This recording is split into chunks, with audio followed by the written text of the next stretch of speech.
Bonjour à toutes et à tous et bienvenue sur NeuroGym en ligne. J'espère que vous allez bien, j'espère que vous êtes en pleine forme. Je suis vraiment contente de vous retrouver dans une nouvelle vidéo. Puis dans la vidéo d'aujourd'hui, ce qu'on va faire des différents exercices au sol ou au lit pour améliorer la posture. Ce ne sera pas des exercices spécifiques de posture parce que la posture, c'est soit assis ou debout, mais on va aller travailler les différentes composantes qu'on a besoin pour avoir une bonne posture. Donc, la mobilité, la force, le contrôle moteur, entre autres. Et on va faire un exercice de posture également. Donc, on va aller toucher vraiment à différents aspects qu'on a besoin pour avoir une bonne posture. Donc, installez-vous bien au sol ou au lit. Par contre, avant de vous installer, je vous invite à faire un pouce sur la vidéo, à faire j'aime. Je vous invite également à vous abonner à nos différentes plateformes et à partager en grand nombre aux personnes que ça pourrait intéresser et aider. Je vous dis merci à l'avance de faire ça. Sur ce, installez-vous bien, on commence dans quelques secondes. Excellent! J'espère que vous êtes bien installés. Donc, comme toujours, rapidement, je dois rappeler que les exercices que je donne sont généraux, qui sont peut-être pas adaptés à votre condition, à vos capacités. C'est sûr que là, on va faire des exercices qui sont un petit peu plus difficiles. Peut-être que vous ne pourrez pas prendre certaines postures, certaines positions. Essayez du mieux que vous pouvez. Vous pouvez utiliser le principe puis faire l'exercice un peu différemment. Donc, l'adapter à vos capacités. Également, si jamais vous avez de la douleur, essayez de le faire différemment. Allez moins loin, allez dans des angles un petit peu différents. Et si ça ne change rien, si vous avez toujours des douleurs, faites pas les exercices. Ça vaut la peine de consulter un professionnel de la santé pour vraiment avoir des exercices qui sont spécifiques et adaptés pour vous, pour vos besoins. Également, si vous faites les exercices, même si vous allez au sol ou que vous faites dans votre lit, ce qui est toujours le plus important, c'est votre sécurité. Donc, faites vraiment attention d'être dans un endroit sécuritaire, de prendre des positions qui sont sécuritaires. Si vous faites dans votre lit, faites attention de ne pas être sur le bord du lit, par exemple. Donc, je vous fais confiance là-dessus pour ne pas vous mettre à risque, s'il vous plaît. Donc, on va faire un premier exercice. On va aller mobiliser le dos. Ça arrive chez beaucoup de gens, en fait, les troubles de posture, c'est que certaines zones du dos et parfois le dos complet est assez rigide. Il y a beaucoup de tension, il y a beaucoup de raideur au niveau des articulations, puis ça ne bouge pas beaucoup.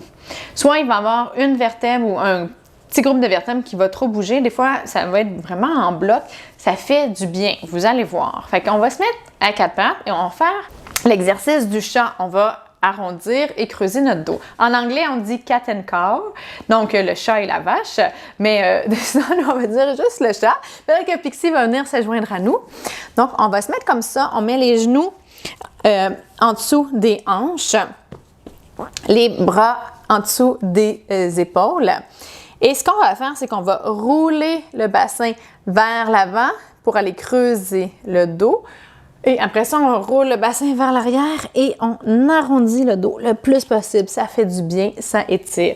On fait ça pendant 30 secondes. On y va lentement puisqu'on essaie d'aller dans les fins d'amplitude, de pousser un petit peu. On fait ça. C'est parti. Donc, on creuse, on creuse, on creuse. C'est important d'aller chercher notre lordose lombaire. Et après ça, on arrondit, on arrondit, on arrondit, on arrondit. Là, on veut aller chercher beaucoup d'arrondissement au niveau thoracique ou que la syphose et on va dans l'autre sens, on creuse, on creuse, on creuse, on creuse. Moi, je le sens un petit peu dans mon bas de dos, c'est raide.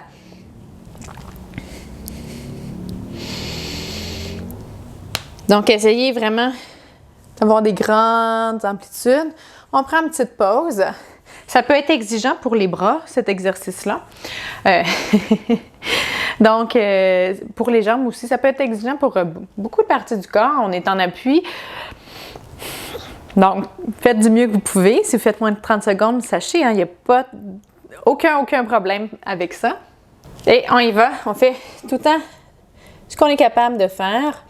Donc, on creuse, on creuse, on creuse, on creuse. Et on arrondit. On essaie d'aller le plus loin possible.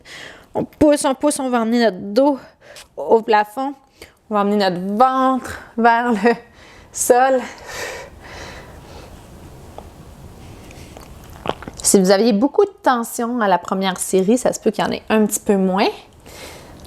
C'est l'objectif, hein? Les tissus se réchauffent un petit peu, se mobilisent. Des fois, on a des petits espaces de protection au niveau du dos, près des vertèbres, qui nous empêchent de faire des mouvements, puis de bouger comme ça lentement, sans stress au niveau de nos vertèbres. Ça permet de relâcher ces spasmes-là. Des fois, c'est ce que je fais avec les gens. Ça m'arrive, je dirais que ça m'arrive de plus en plus même, que c'est principalement la problématique des douleurs. C'est que à chaque fois que la personne bouge, il y a des petits spasmes où il y a des contractions, il y a beaucoup de tension, comme pour protéger, alors que des fois, l'élément blessant ou ce qui est arrivé, c'est déjà arrivé, c'est résiduel, ces choses-là. Fait que de bouger de façon normale, ça dit « OK, c'est correct de bouger, on n'est pas en train de se blesser », puis ça relâche un petit peu ces tensions-là. Là, je le fais de façon complètement imagée. Là, on s'entend que nos muscles, c'est pas ça. Mais c'est ma façon de le comprendre puis de l'expliquer aussi. Donc, on y va.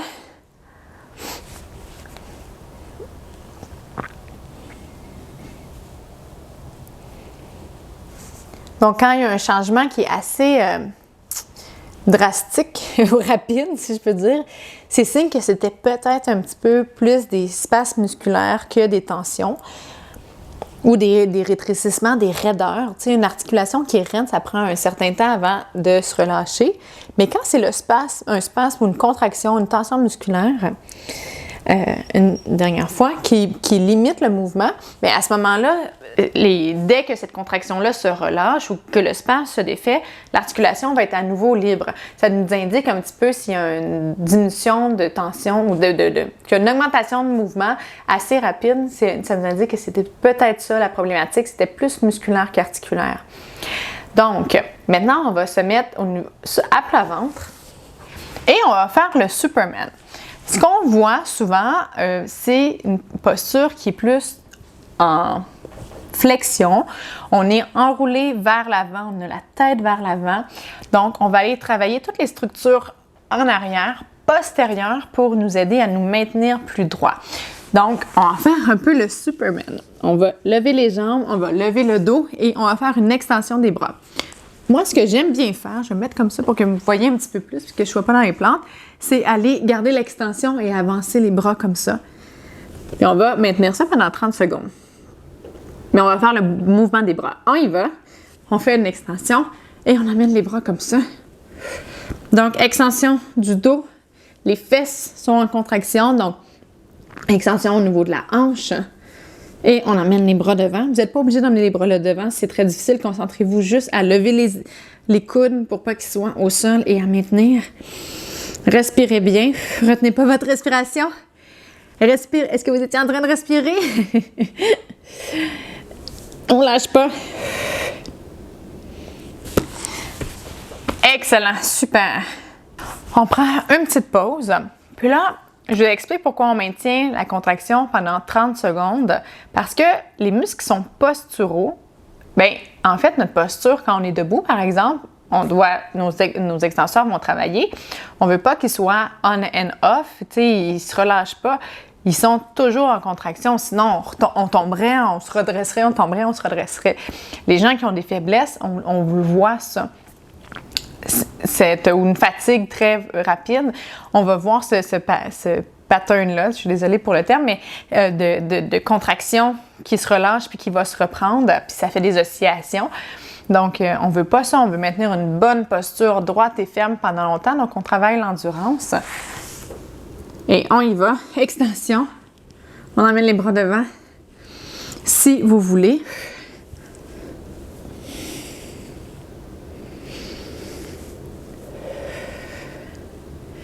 Ça se peut que ça soit un petit peu, si vos muscles sont faibles ou un petit peu sensibles au niveau du dos, surtout du bas du dos, ça peut être un petit peu sensible en ce moment. Si vous avez des tensions, continuez quand même. Si vous avez une douleur qui est très aiguë à un endroit, arrêtez par contre.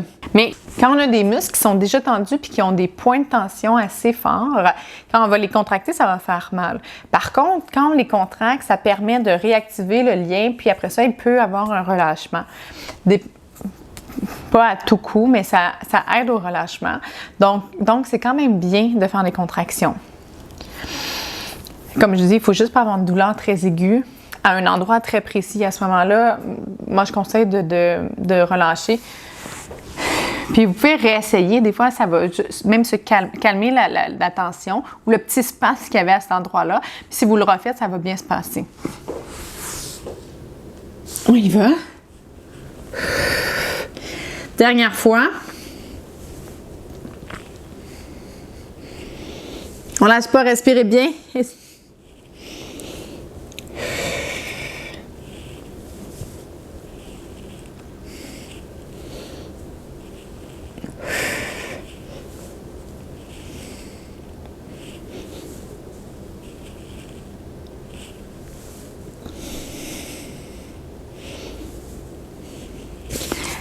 Excellent, super. Parfait. Maintenant, on va faire un autre exercice. Puis on va faire la planche latérale. Donc, on fait souvent la planche droite. Donc, c'est pour ça que j'ai choisi de faire la planche latérale. On va faire 3 fois 30 secondes de chaque côté. Ça va quand même aller travailler le transverse. Donc, on va vraiment travailler fort le tronc pour vraiment aller travailler la posture. Parce que le transverse de l'abdomen, c'est lui qui va augmenter la pression, puis le gainage au niveau de l'abdomen, puis qui nous permet d'être plus droit. C'est vraiment important qu'il soit assez endurant. Quand il n'est pas assez endurant, mais on va avoir des problèmes de posture. C'est pas la seule raison, c'est pas le seul responsable, là. C'est souvent multifactoriel, mais si lui est problématique, la posture risque grandement d'être problématique. Donc, ce qu'on va faire, c'est qu'on va se mettre sur le côté comme ça, le coude sous l'épaule. Là, vous pouvez faire la demi-planche, donc être en appui sur les genoux. Sinon, on met les jambes droites comme ça et on se met en appui sur le pied et on lève et on maintient 30 secondes. C'est parti. Donc, vous pouvez vous mettre comme ça. Vous pouvez mettre un doigt pour l'équilibre. Si c'est facile, vous vous mettez comme ça. Ça fait longtemps que je l'ai fait. Je ne sais pas si je vais être capable de faire la planche latérale complète pendant 3 fois 30 secondes. Ça travaille aussi les moyens fessiers dans cette position-là, donc c'est très bien. Ça aide pour la posture. En fait, quand on marche, pour éviter le cisaillement gauche-droite, qui crée beaucoup de douleur au dos et beaucoup de problématiques, en fait. Ça va faire une problématique de posture au niveau des genoux quand les moyens fessiers ne sont pas assez forts. On change de côté. Je prends une petite pause en vous parlant. Donc, les genoux vont rentrer vers l'intérieur, ça va affaisser, ça va favoriser l'affaissement des arches plantaires. Ça va créer des problèmes au niveau de la posture des jambes. Puis là, quand les genoux sont en rotation interne, on y va, je vais continuer, c'est quand même exigeant. Que les arches sont affaissées. Souvent, on va voir que les gens sont en hyperextension des genoux. Et là, c'est comme une cascade de réactions. Il va arriver d'autres problèmes. On va avoir une projection du bassin. On va aller compenser au niveau du dos. C'est pas toujours la même compensation parce que ça dépend des autres problématiques autour chez la personne. Mais ça crée des problèmes au niveau du dos. Puis là, du bas du dos en lombaire.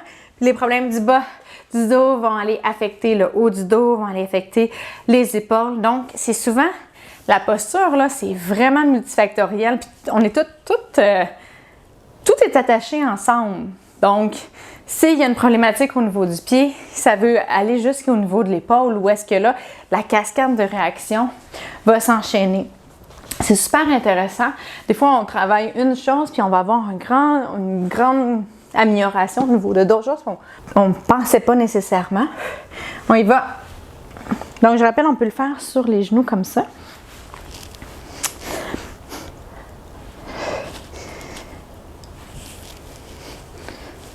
Donc, ça me fait penser un des points.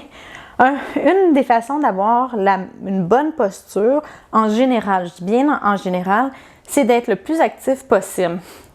Il y a 2 cas, mais le cas que je vois le plus souvent, il y a plus que 2 cas, mais si on catégorise, j'aime pas nécessairement catégoriser, mais les gens qui viennent me consulter parce qu'ils ont des troubles de posture ou qui ont des douleurs, souvent c'est plus la sédentarité qui est en cause. Puis, il manque un certain tonus aux muscles principaux, à certains musclés ou à beaucoup de muscles. Donc, ça va créer des douleurs. Les gens qui sont dans une position pendant très longtemps, donc position assise, pour ne pas la nommer. Donc, à ce moment-là, il va y avoir beaucoup de problématiques de posture ou des douleurs. Ça peut être à plein d'endroits, au cou, aux épaules, le dos beaucoup, les genoux.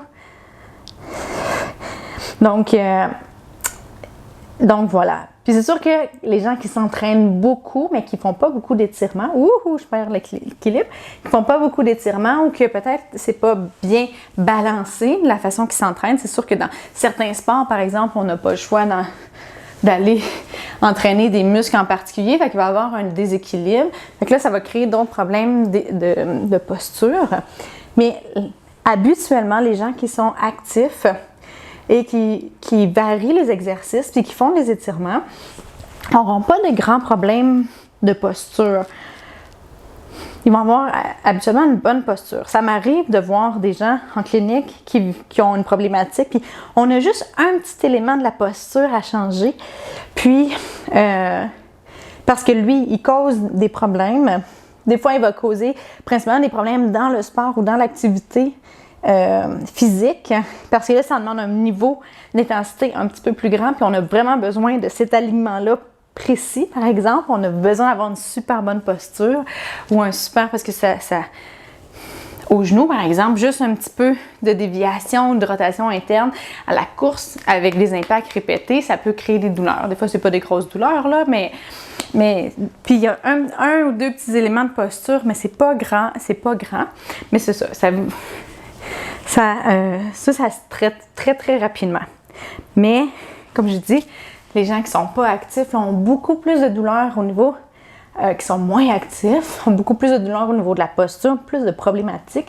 C'est parfois plus long à travailler parce qu'il faut augmenter le tonus de beaucoup de choses. Fait que la clé de la prévention pour les mauvaises postures et les douleurs liées à la posture, c'est d'avoir un bon niveau d'activité physique. Fait que si vous êtes en train de faire les vidéos avec moi, déjà bravo, ça veut dire que vous faites des exercices. Sachez qu'on vous offre sur NeuroGym en ligne 3 séances d'exercices par semaine. C'est les recommandations, hein, 3 fois 30 minutes d'intensité modérée à élevée. Donc, vous pouvez en sélectionner 3, même si vous ne voulez pas faire exactement. Il y en a exactement les vidéos qu'on fait à chaque semaine. Sachez qu'on en a plein d'autres. On en a plus de 200, je pense, maintenant. Donc, vous pouvez aller piger les exercices qui sont adaptés pour vous et faire 3 séances par semaine. Bon, maintenant, on est rendu déjà au dernier exercice. Ce qu'on va faire, c'est qu'on va travailler vraiment la posture. On va s'asseoir. Là, mettez vos jambes comme vous êtes confortable. On va essayer de s'asseoir droit. Là, je vais mettre un petit peu de biais pour que vous voyez. Et on va vraiment travailler la posture du haut du corps. On a travaillé beaucoup le bas du corps dans les premiers exercices. Puis là, c'est vraiment le haut du corps. Puis, les problématiques qu'on voit beaucoup, la syphose qui a augmenté, les épaules qui sont enroulées comme ça et la tête qui est en projection comme ça. Donc, on veut vraiment aller se grandir. On a travaillé les muscles extenseurs, donc on va se grandir. Et vous voyez, si je fais juste me grandir, juste avec mon dos, mes épaules, ils vont un peu plus vers l'arrière, presque instantanément. J'ai pas besoin d'aller accentuer, d'aller coller les omoplates. On va quand même le faire. Donc, on va aller coller les omoplates, mais ce qu'on veut, c'est glisser la tête vers l'arrière. On veut ramener les oreilles au-dessus des épaules. Donc, si vous êtes comme ça, on veut vraiment ramener. Moi, je ne veux pas voir de flexion-extension, donc le nez ne devrait pas aller vers le haut, vers le bas. Il devrait rester au même niveau, mais reculer. On fait ça, on prend la position et on maintient 30 secondes. Donc, on se grandit, on colle les omoplates, on amène les épaules vers l'arrière et on glisse. Là, ça nous fait un double menton. C'est pas la position la plus... la mieux. J'ai un mot que je voulais dire, mais je l'ai sur le bout de la langue. Qui nous choie, non. je le trouverai pas. Peut-être que ça va me revenir. Mais on exagère un peu la posture en ce moment pour aller travailler les muscles qui nous maintiennent dans la bonne posture. On relâche. Donc, on travaille ces muscles-là en les exagérant un petit peu. En même temps, ça va aller tirer les structures. Quand vous avez beaucoup de tension, ça se peut que vous ayez des tensions au niveau ici des muscles aussi sous-occipitaux, juste à la base du crâne. Si c'est le cas et que ça s'est tendu beaucoup, ça peut être inconfortable. Relâchez à ce moment-là. Quand ces muscles-là sont tendus, ça fait faire des maux de tête de tension. Vous allez les sentir comme en avant au niveau de douleur, au niveau des sourcils. À ce moment-là, vous pouvez les masser un petit peu, mettre de la chaleur. Puis si vous faites beaucoup d'étirements comme ça, ça va parfois les irriter. Ça peut augmenter les douleurs, les maux de tête. Moi, quand je le traite en clinique, ça augmente, je le dis souvent, ça peut augmenter les maux de tête suite au traitement, mais quand ça va se relâcher, que l'irritation va diminuer, la personne va être beaucoup mieux. Fait que juste, sachez-le, mais faites attention. Mais refaites-le plus souvent si vous voyez qu'il y a beaucoup de tension puis que ça vous fait un peu mal, ça veut dire que c'est très tendu et qu'il faut aller le travailler. Cet exercice-là, on le refait, mais je vais continuer de parler. Donc, on se met droit, on colle les omoplates, on emmène la tête comme ça. On va vraiment juste glisser vers l'arrière. Donc, si vous avez... c'est pas ce que je veux dire, en fait. Ce que je veux vous dire, c'est que cet exercice-là, vous pouvez le faire plusieurs fois par jour. En fait, quand vous y pensez, vous essayez de le faire. Puis, essayez de garder ça pendant quelques secondes. Puis, ça va aussi dire à votre cerveau que c'est une posture que vous voudriez, au lieu d'être comme ça, ça va dire à votre cerveau, mais moi, je voudrais plus être comme ça. Ça va changer le schéma corporel. Puis, avec la pratique, avec la répétition, vous allez avoir une posture plus droite parce que c'est la nouvelle image de votre... C'est comme la référence de votre cerveau. Votre cerveau, il va dire « Ah, mais c'est comme ça qu'on devrait être. » Fait qu'il va faire en sorte de donner les commandes aux bons muscles puis les bonnes commandes pour être comme ça au lieu de vous affaisser comme ça. On le refait une dernière fois. Allez, on se redresse, on colle les omoplates derrière et on glisse. Je ne sais pas comment répondre à ça. Et on glisse. Siri voulait participer. Donc, on y va. On maintient bien. Ça demande de la concentration. Je vous parlais, puis mes épaules ont relâché. Le but, c'est que plus on le fait, puis là, c'est quand ça demande beaucoup de concentration. À un moment donné, ça ne demandera plus autant de concentration. Excellent. Super! Excellent! Donc, on a terminé les exercices qui améliorent la posture. Il y en a plein d'autres, là, c'est sûr. Donc, on en a fait jusqu'à aujourd'hui, mais il y en a plein d'autres. Puis, il faut aussi voir, bien, c'est quoi qui altère la posture chez vous? Qu'est-ce qui est à corriger principalement? Parce que d'une personne à l'autre, ça va être très différent. Puis la posture, bien, c'est large.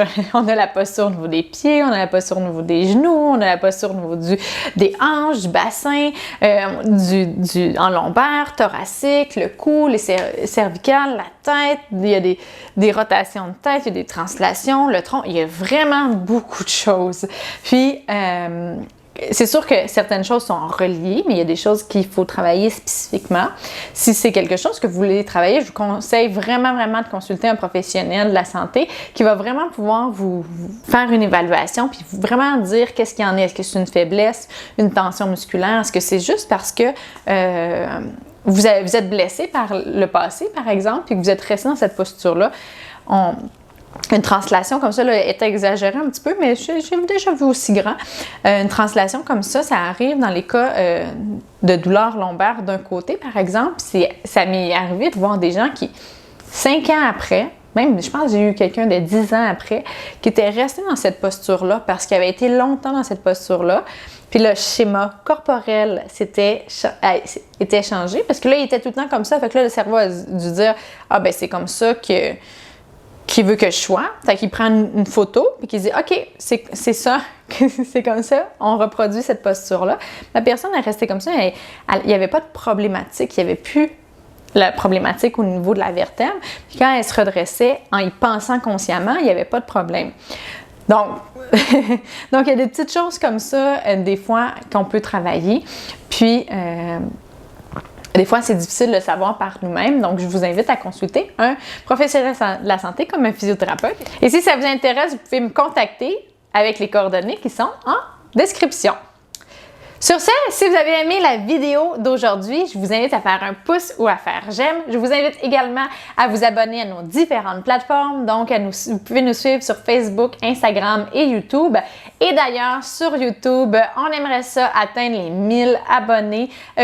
Le plus rapidement possible. Donc, vous pouvez nous aider. Si ce n'est pas déjà fait, là, abonnez-vous. Ça nous aide vraiment beaucoup. Puis, vraiment, notre objectif, c'est d'atteindre 1000. Également, une autre façon que vous pouvez faire pour nous aider, c'est de partager aux personnes que ça pourrait intéresser et aider. Vous savez, notre objectif avec les vidéos, c'est d'aider les gens dans leur processus de réadaptation, d'aider les gens à être plus actifs et aussi à améliorer leurs conditions générales, leur qualité de vie, leur fonction.